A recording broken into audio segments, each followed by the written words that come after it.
আসসালামু আলাইকুম সুপ্রিয় দর্শক, অসংখ্য প্রীতি ও শুভেচ্ছা দিন। আমি শহীদুল ইসলাম।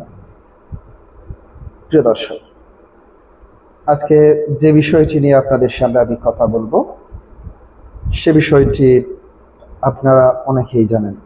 রাষ্ট্রপতি পদত্যাগের পর থেকেই আপনারা দেখতে পাচ্ছেন একটি দল বা গোষ্ঠী রাষ্ট্রপতির গ্রেফতার দাবিতে বিভিন্ন আন্দোলন করছে, কিংবা বিভিন্ন জায়গায় মত বিনিময় সভা থেকে বিভিন্ন জায়গায় রাষ্ট্রপতির গ্রেফতার দাবি করছেন।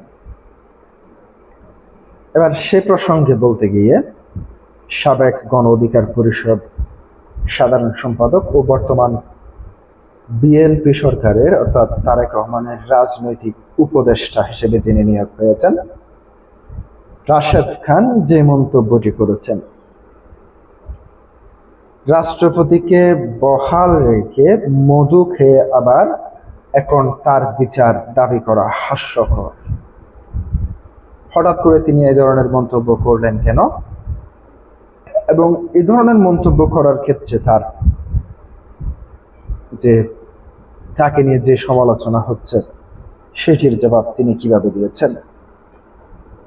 দৈনিক ইত্তেফাকে কি বলছেন তিনি? দৈনিক ইত্তেফাক থেকে আপনাদেরকে সেটি তুলে ধরছি।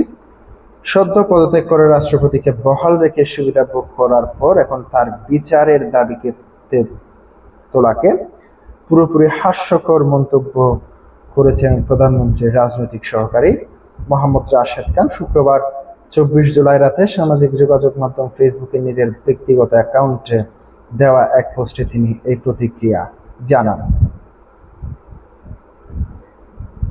জাতীয় সংসদের বিরোধী দলীয় চিফ হুইপ ও জাতীয় নাগরিক পার্টি এনসিপির আহ্বায়ক নাহিদ ইসলামকে উদ্দেশ্য করে মূলত এই মন্তব্য করেন রাশেদ খান। সামাজিক যোগাযোগ মাধ্যম ও ওই পোস্টে রাশেদ খান উল্লেখ করেন, বাংলাদেশের বিদ্যমান সংবিধান রাষ্ট্রপ্রধানকে আইনি দায় মুক্তি দেওয়া আছে এবং নাহিদ ইসলাম সহ সংশ্লিষ্টরা যদি সংবিধানের আওতায় সদ্য বিদায়ী রাষ্ট্রপতির কাছ থেকে শপথ গ্রহণ না করে একটি বিপ্লবী সরকার গঠন করতেন, তবে এই দায় মুক্তির প্রশ্নটি উঠত না। সেই পরিস্থিতিতে এই রাষ্ট্রপতির বিরুদ্ধে যে কোনো আইনি ও বিচারিক পদক্ষেপ নেওয়ার সুযোগ থাকত। আলহামদুলিল্লাহ।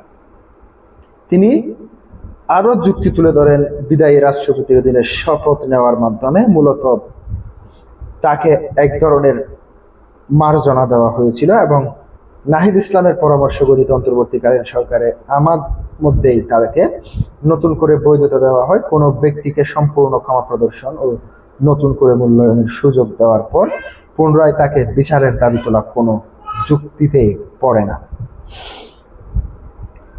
এই পরিস্থিতির জন্য নাহিদ ইসলাম ও তার সহকর্মীদের জাতির কাছে জবাবদিহি করা উচিত বলে মন্তব্য করে রাশেদ খান। তিনি বলেন, নিজের রাজনৈতিক সিদ্ধান্তের ভুলের দায় স্বীকার করে তাদের জনগণের কাছে ক্ষমা চাওয়া উচিত। নিজেদের ভুল ঢাকতে এবং সাধারণ মানুষকে বিভ্রান্ত বা আইওয়াশ করতে এখন বিদায়ী রাষ্ট্রপতির বিরুদ্ধে আওয়াজ তোলা হচ্ছে। নিজেদের সেই প্রশ্ন তুলে তিনি বলেন, সে সময় সুবিধা উপভোগ করে বিদায় নেওয়ার পর এখন বিচারের দাবি করা নিতান্ত একটি হাস্যকর বিষয়। প্রিয় দর্শক, আজকে পর্যন্তই। আসসালামু আলাইকুম।